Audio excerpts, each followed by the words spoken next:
Class 10, there's a miscellaneous discussion on chapter 4 solutions already sent. So we're continuing with this. See this question. There was a prism given. Okay, so initially prism was given. Isosceles right angle prism. That means if this is right angle 90 degrees, so the remaining two will be 45 each because it's isosceles right angle prism. Now PQ, only this was given, nothing else was given. PQ is a ray incident. Okay. Now you have to find the deviation. What is the angle of deviation of the ray PQ? Let's see. So basically this was the question. Okay. Now this angle was given that it is incident along the normal. So obviously if it is I equal to 0, incident along the normal I equal to 0, that means angle of refraction will also be 0. So along the normal it will be refracted. It's falling on this surface. I have drawn the normal then. Now I don't know these angles. How have I found these angles?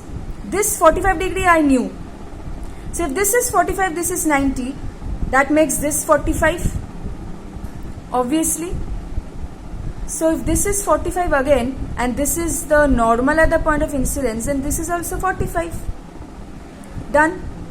So incident ray normal, angle of incidence 45 degree. So it is greater than the critical angle. So how will it be refracted? Whether it will follow normal refraction or total internal reflection. This is 45 I found first. Then I did not know this one. 90, 45. This is also therefore 45. That means this is also 45. 90 degree. This is the angle of incidence because this is incident ray, this is the normal. So incident angle of incidence 45 degrees greater than the critical angle for glass, that is 42. So therefore total internal reflection making this also 45 degree. Right? So total internal reflection, it falls on this surface. I don't know all these things. It's just falling on this surface and I have drawn the normal. I don't know the angles, etc. One by one I have found. If this is 45, this is also 45 because 90 degree. This is 45, this is 90. That makes this also 45. Still I don't know all this. I've just found till this. Now if this 45, this is also 90. So that means this is 45. Again angle of incidence is greater than the critical angle. So 45 degree. That means again total internal reflection. Again total internal reflection making angle of incidence equal to angle of reflection. It's falling on the surface. Now how much is this angle? How do I know? This is 45. Still I don't know this angle. This is 90. That means this is 45. This 45 was already given to us. So if this is 45, this is 45, that makes this 90. So angle of incidence is along the normal. Right? Angle of incidence is along the normal. Therefore, angle of refraction will also be 0. That is, refracted ray passes along the normal, simply emerges out. So see, how much is the deviation for the ray PQ? 180 degree. 180 degree deviation. Again see, here it was given that two isosceles right angle glass prism are placed near each other as shown. Initially these two prisms were given. That means like this and this. It was given to us. This one. So now complete the path of the light ray entering the prism P till it emerges out of the prism Q. So basically this is 90, this is 45, 45, this is also 90, this is 45, this is 45. So therefore along the normal. So it will simply, angle of refraction will be 0 that means it will just straight away pass along the normal and fall on this surface. Now obviously I'll have to draw normal here also, and I will find what is the angle of incidence at this surface. So now see, always give the arrows. So just see that if this is 45 degree, this is 90, then this makes this 45 degree, right? So therefore if this is 45 degree, then if obviously then this is 45 degree, because this is the normal at the surface, this surface, right? So if this is 45 degree, that means angle of incidence ray normal, angle of incidence 45 degree, which is actually greater than the critical angle, because for glass the critical angle is 42 degree. So making 45 degree, it will, okay, total internal reflection 45. How much is this angle? How do I know how much is this angle? Okay, if this is 45, total is 90 degree, because the normal to the surface, so this makes this 45 also, this is also 45, then this is 45, this is 45, that makes this 90 degree.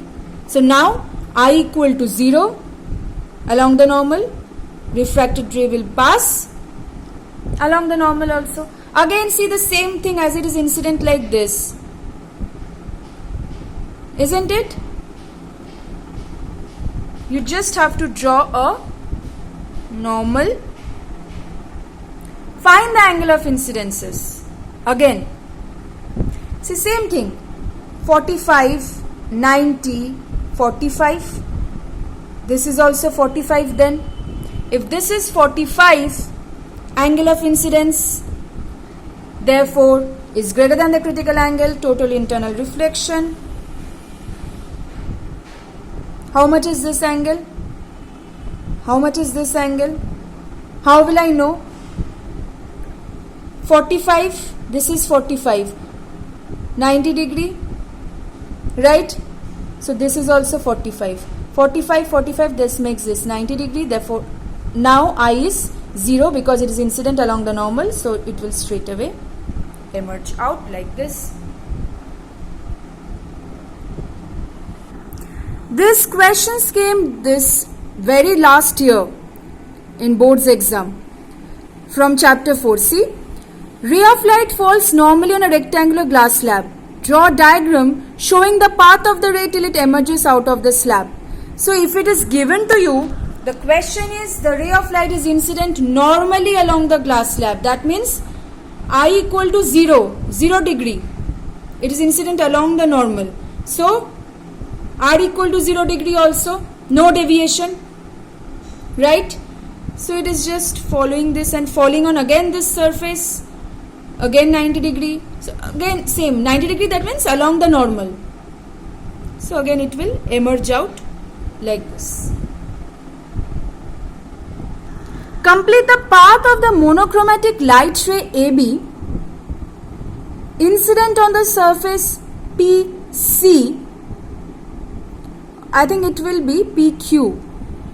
Okay. Of the equilateral glass prism PQR till it emerges out of the prism due to refraction. Now since here nothing has been mentioned regarding the minimum whether the angle of incidence is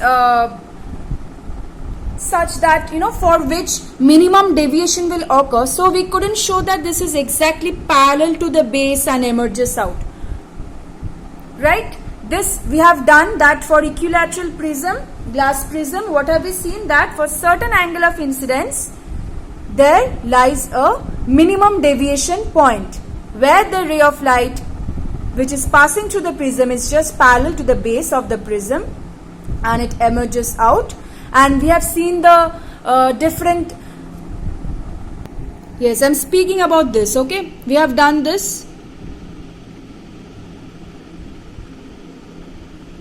How angle of incidence and angle of deviation are related. So since nothing has been mentioned regarding the angle of incidence, whether it is such that for which minimum deviation occurs, so we have just followed as if the ray has just entered the glass prism and emerging out. Label all angle of incidences, refraction, deviation, everything. I have not shown all in the diagram, just for the simple brief explanation I wanted to discuss. You will have to label all the angle of incidence, refraction, then deviation, delta 1, delta 2, which you have in the book. Okay. Now see, a diver in water looks obliquely at an object AB in air. Does the object appear taller, shorter, of the same size to the diver, and show the path of the two rays AC and AD starting from the tip of object as it travels towards the diver in water, and hence obtain the image of the object? That means it's given to us this object is in air and the diver is in water. We have done the consequences where like apparent bending of a stick underwater, or raising of a coin inside water, like that. When the observer was in air. Now the object is in air and the observer is in denser medium. Object is in rarer medium. So then the light will travel from rarer to denser, right? Rarer to denser. So just simple thing, nothing, just follow that. If light is traveling from rarer to denser, what happens then? Then the object which is in the rarer medium, it seems to be at some higher point. That means, say the ray is coming, it is refracted towards the normal from rarer to denser. So if I just trace back the path, see I'm getting some point here. So I'll be able to see the object image at this point. So if you have to complete this for the two, just make sure that they meet at the same point, and this will be the image point. You have this in the book. See this part. An object placed in a rarer medium when viewed from a denser medium appears to be at a greater distance than its real distance. Obviously, because the ray, when it is traveling from here, striking the surface, rarer to denser, it will bend towards the normal. So if I just retrace the path, this is a normal. If I just retrace the path of the ray, it seems as if it's coming from this point I. Therefore, to the observer who is in the denser medium, it seems as if the real height is this one. So what will be our answer? The object appears taller. Here our answer will be, the object will appear taller. Okay. And there was another one. Complete path of ray AB through glass prism PQR till it emerges out of the prism. The prism was given 90, 30, 60. Critical angle was also given 42 degree. This one we have already discussed in the class. This is the diagram for that. Go through all the total internal reflection taking place in the different prisms, whatever total internal reflection in prism, that portion we have done. So I have explained for each and every prism how and why are they, the rays are entering, sometimes getting it's like following the regular rules of refraction, like from denser to rarer, from rarer to denser, how it gets refracted. Sometimes total internal reflection, when it is equal to critical angle, what happens? When it is greater than critical angle, what happens? When it is less than critical angle, what happens? So always remember this. Critical angle for glass, generally we take it as 42 degree. And then always just try to find the angle of incidences. Wherever you are drawing the diagrams for the prisms, always figure out the angle of incidences. Draw the normals. Find the angle of incidences. Don't mix them up. Angle of incidence is always angle between the incident ray and the normal. Not say this is, if this is the incident ray, not this is the angle of incidence. This is the angle of incidence. So don't get confused. Just first mark the angles and then see.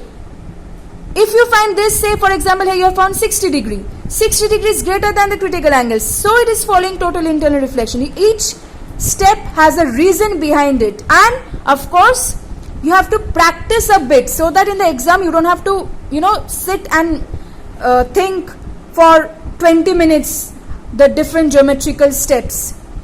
Simply for the different total internal reflection in prism, we are following the geometrical concepts and the concepts of physics.